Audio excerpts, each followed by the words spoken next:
Welcome to the Designer Practice Podcast. I'm your host, Kayla Das, and I am a Canadian social worker, business coach, and private practice owner. I love all things systems, strategies, and step-by-step processes, helping therapists and coaches design a private practice that doesn't only provide practice profitability, but also the time freedom that they had initially set out to achieve. In this podcast, we'll discuss everything from private practice startup to passive income to building automated systems so that you spend less time inside of your practice and more time outside of it doing the things that you love. Let's dive in.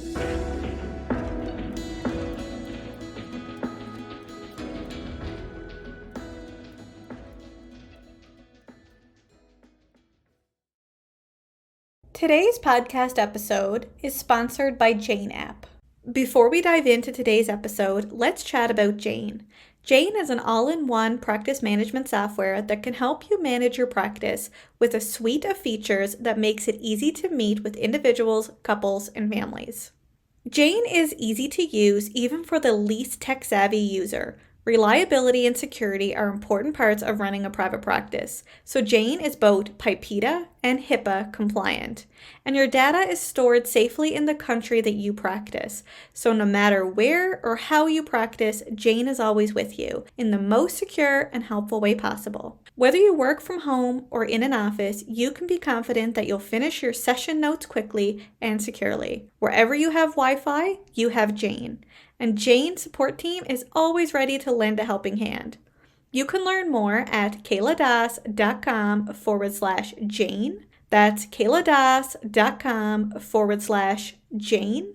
And when you use the promotional code EVASPARE1MO, that's EVASPARE1MO, you'll receive a 1-month grace period on your new Jane account.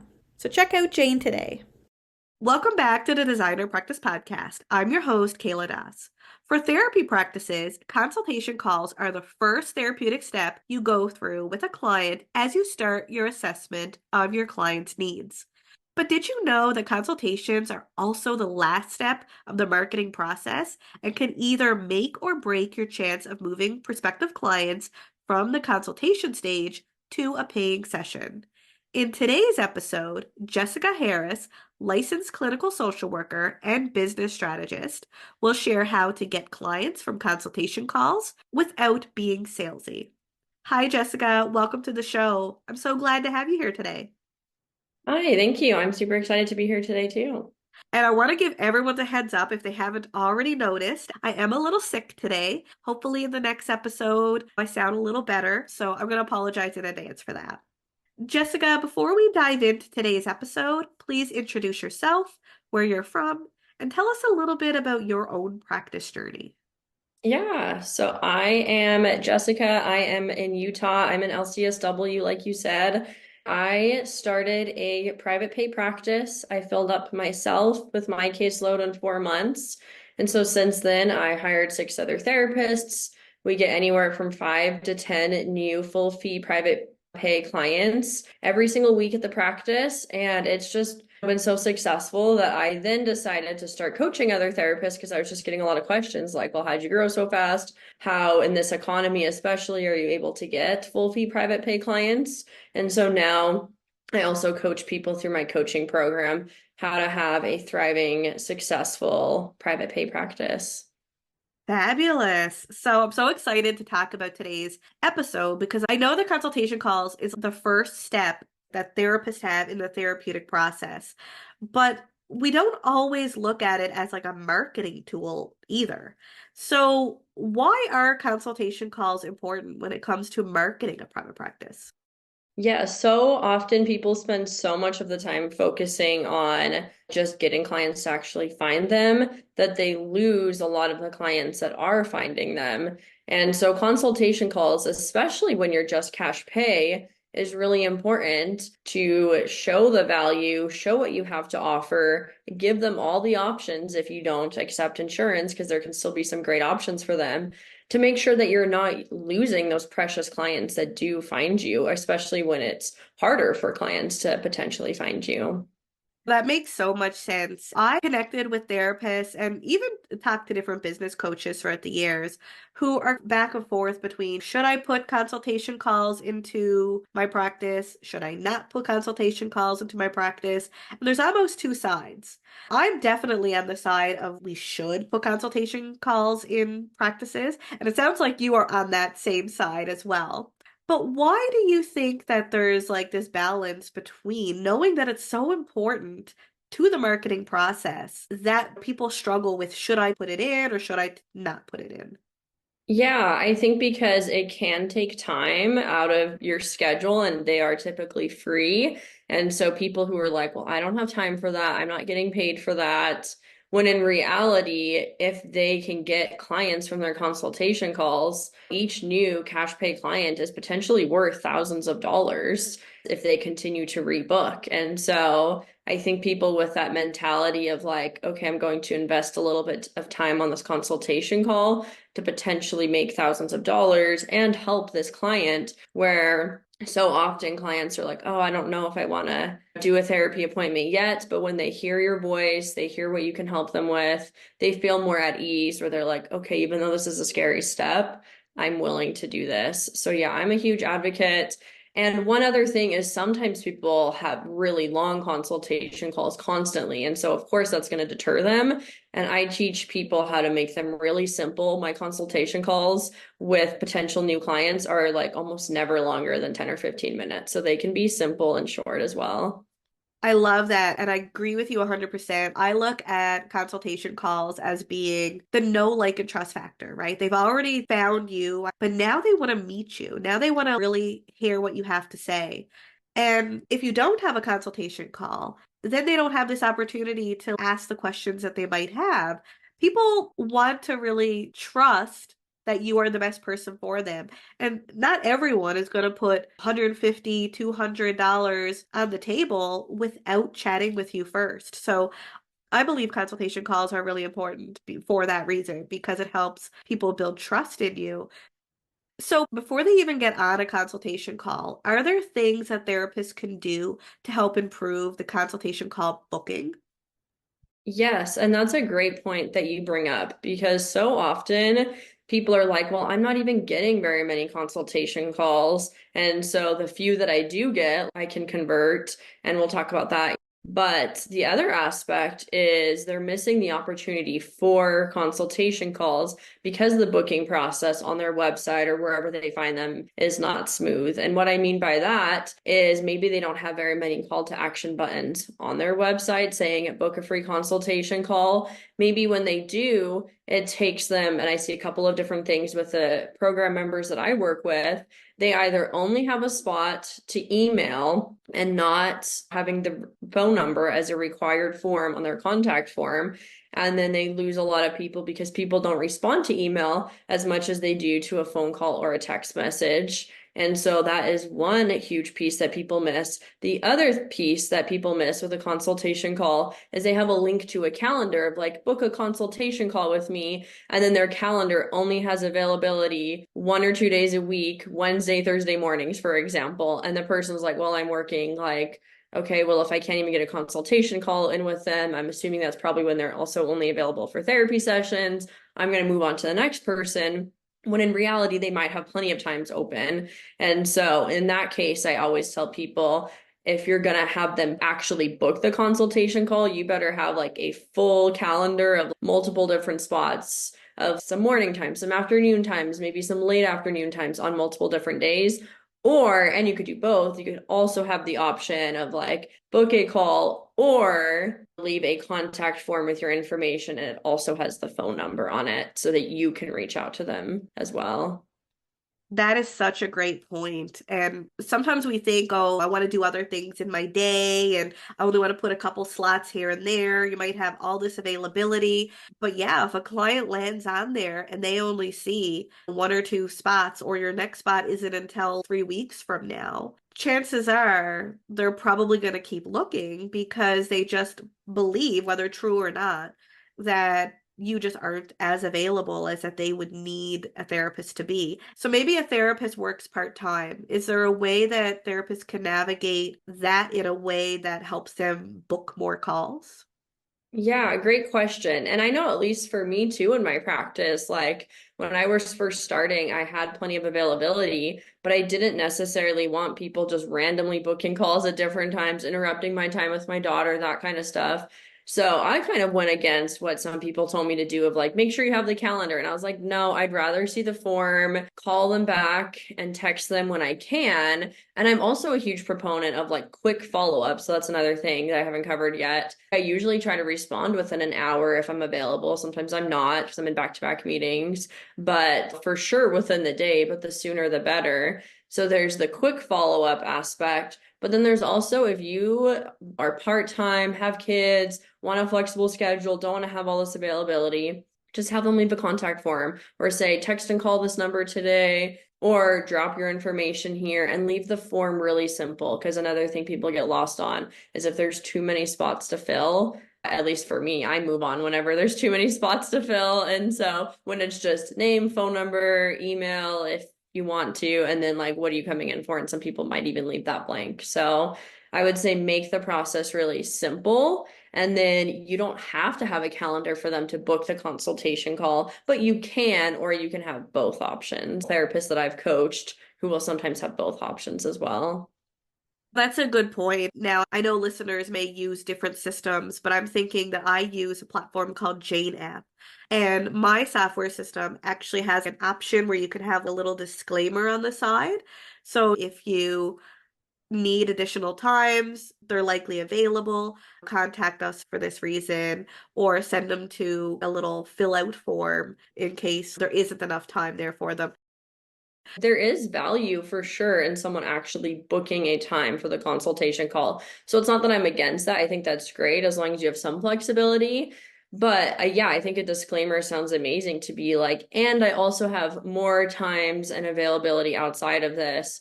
Just call or text this number or just leave a form here and I will figure out another time to get back to you. So I think as long as they know there's other options, that's great. Yeah, and I just think if I was a client, if I landed on somebody's page and they had two spots available and they didn't have a disclaimer, I would assume that they didn't have availability. But if they did have a disclaimer, I'd be like, oh, they do have more availability. Well, maybe I could reach out, right?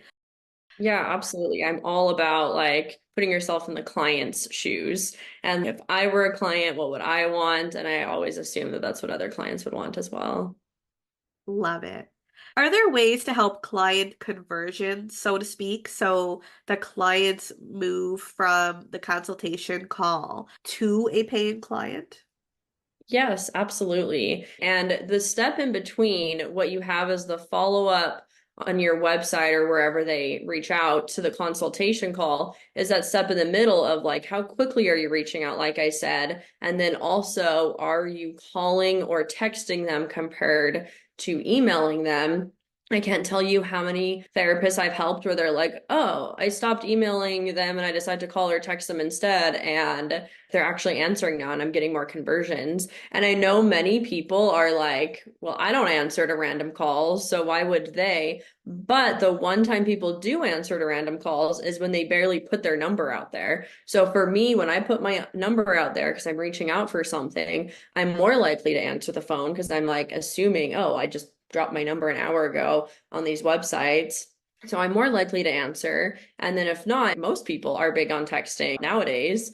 And so also leaving a text message, hey, this is, so and so. I got your contact form on our website.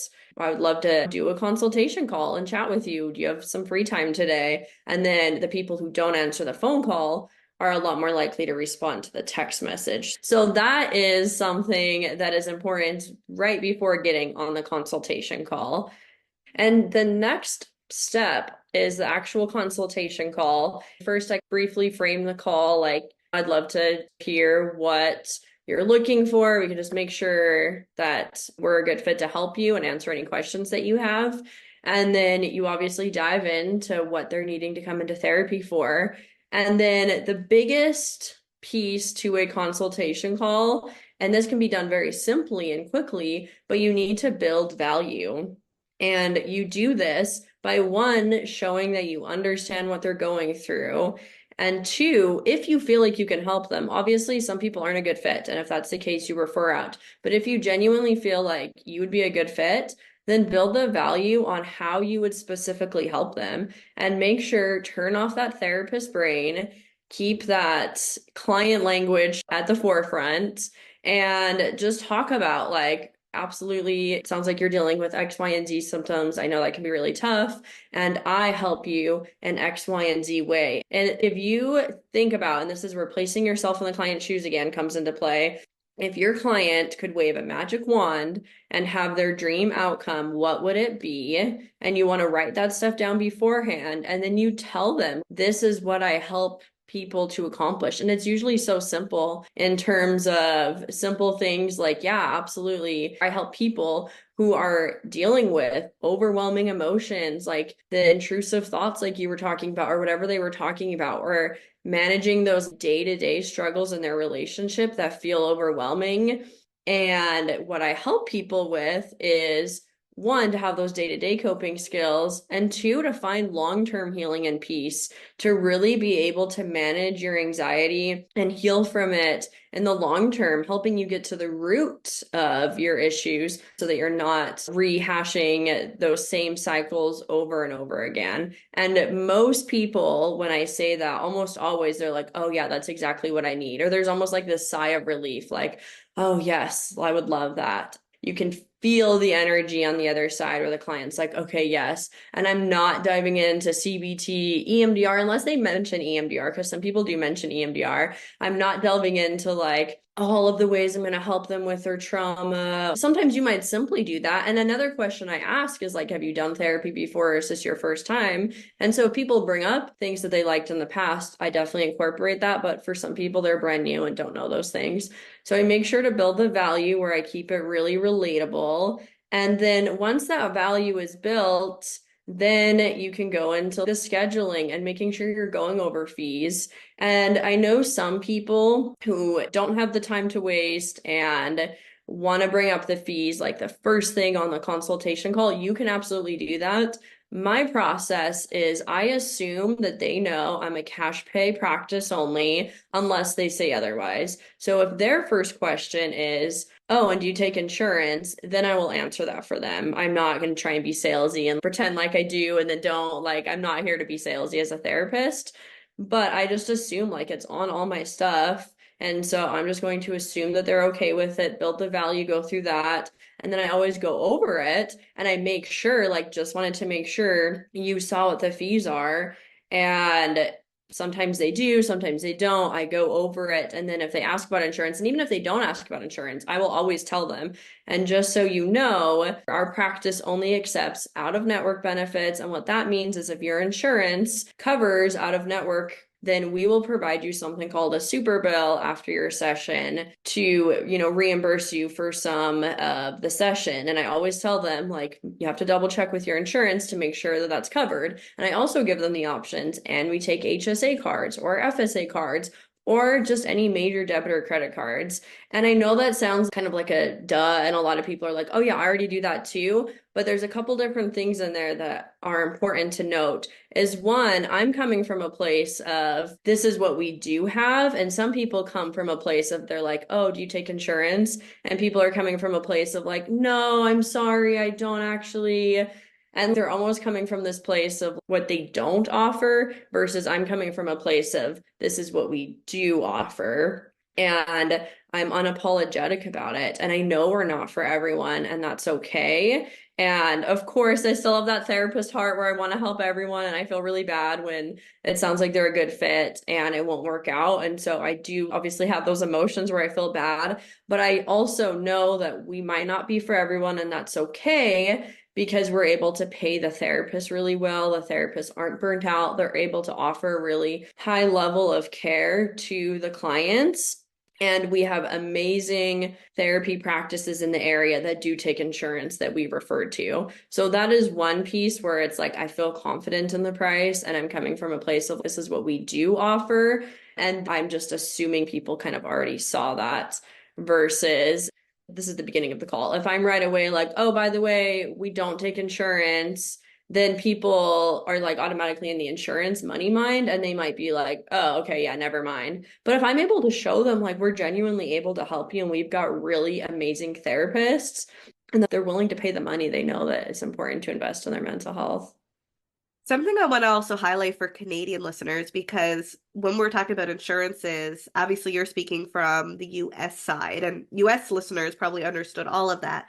But for Canadian listeners, similar to the insurance pieces, really it's what you can tell your clients is although you may not direct bill to their insurance company, is that you can give them a receipt after so that they can submit to their provider accordingly. Now, of course, similar to what Jessica said, is they need to take the responsibility to ensure that your profession is covered under their insurance to ensure that they're able to process.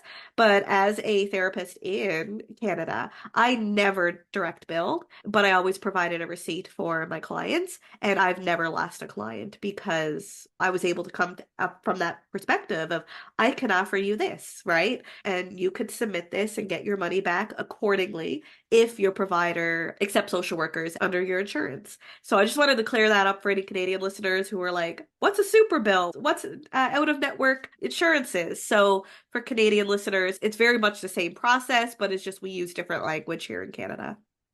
Yeah, no, I'm glad you brought that up. And now I'm like, oh yeah, duh. Like I work with a lot of people in Canada. Obviously, I'm in the US, so a lot of people I work with are in the US. But yes, I'm glad you clarified that. And yeah, it's like the same concept, but obviously different language there for sure. Yeah. So, do you have any additional advice, insights, or tips for listeners to help them move consultation call clients to paying clients?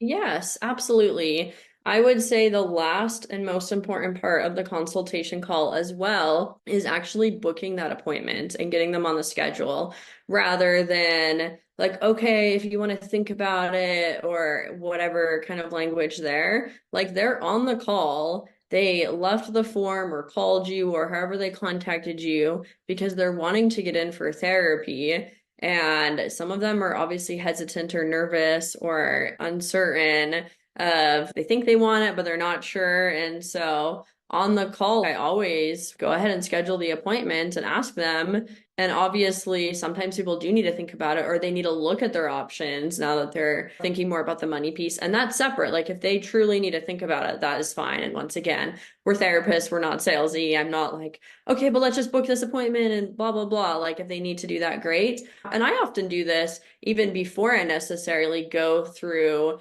all the fees and all those options, unless they kind of ask you. But I'm like, great, it sounds like a good fit for either me or one of my other therapists, and I'll go over that with them.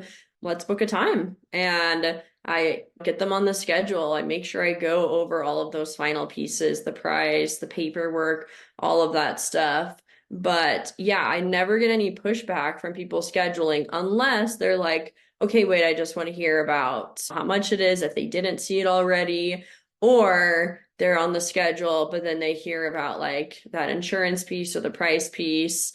And they're like, okay, hold on. And people will tell me two different things. People will either be like, let's still go ahead and book this appointment. I still want to hold this slot, but I just need to double check. And most of the time, those people still turn into clients. I would say maybe 1 out of 5 will end up calling back and like, okay, actually, never mind. And then the second piece is if they are like, don't book it yet. I am not sure. I do need to double check, which don't happen often, but they for sure happen. In those cases, I just tell them I'll follow up with them in a day if they don't get back to me. So that is the other piece that I would say is actually just book the appointment with them and get the information that you need for their paperwork. I know every EHR might be a little bit different, but typically you just need their first, last name, phone number, email address, like really simple information. And that's so much easier to get on the phone rather than like, okay, now shoot me a text or email me this information so I can email you the paperwork. Just get it all on the consultation call to make the process really easy for the potential clients. That makes complete sense. Thank you so much for bringing us through that. Jessica, you help therapists. Can you tell us what you do and how therapists can reach out if they want to work with you?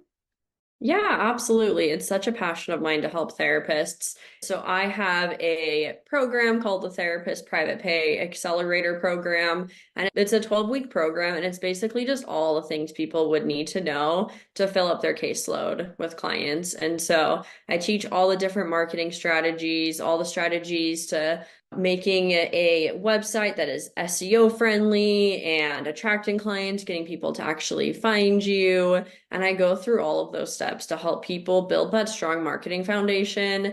And I guess what sets me apart too from other marketing companies is I want to really empower therapists to have this knowledge themselves so that they learn how to do these things. They learn how to keep it simple so they don't have to require hiring someone every single month for the next year or two to do these things. And then when they're not paying them money, they're not getting those results still. So yes, that is what I do. You can contact me in the link below to book a free consultation call with me. Speaking of consultation calls, I offer 45-minute consultation calls for people who are looking into wanting to grow their practice right now. And so I offer that just to make sure it's a good fit first. And you can also find me in my free Facebook group, the Therapist Private Pay Accelerator, or on Instagram at Empowering Therapists. And I have a lot of free trainings that I offer too for people who don't quite want to join my program yet. Fabulous. So to connect with Jessica, check out kayladas.com/Jessica Harris Consult. That's kayladas.com/Jessica Harris Consult, or simply scroll down to the show notes and click on the link.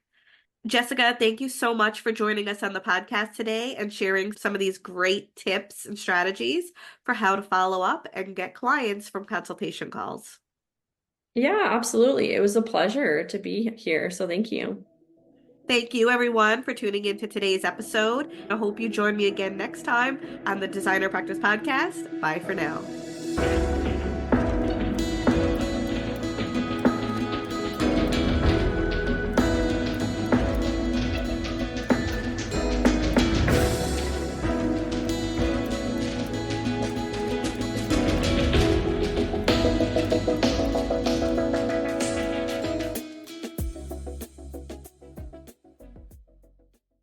Please be advised that the podcast advertisements and links in this episode may be affiliate and/or sponsor links where Evaspare Inc. and the Designer Practice Podcast receive compensation for sales or signups made through link clicks. This helps the Designer Practice Podcast continue to provide free and valuable content to you each week. Thank you, and we appreciate your support.